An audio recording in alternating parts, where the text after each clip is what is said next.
para nuestros pueblos. Me gustaría que él cierre. Y escribió en guaraní porque los documentos están en guaraní. Perfecto. Belgrano, Añetejape, Jaepeteita Pichá, Ojisaramoa, Jaomomba Eguasuba, Ñande Ipucuerape.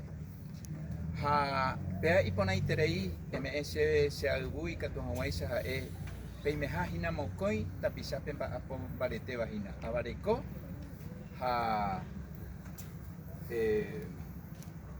Boejao, Gusu, Acá, Abei. Hopecueo en Hinamburubizaguazú, Dubucuetando igual. Y con Aitereico antes. Digo, Belgrano reconoció y valoró a nuestra cultura ancestral, porque en el primer artículo estaba precisamente dejando en claro eso.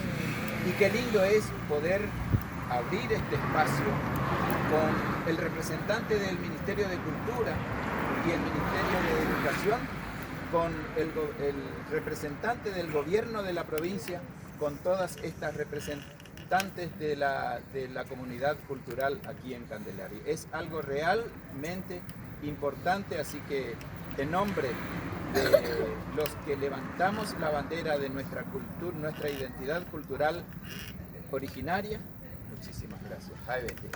Muchas gracias. Me gustaría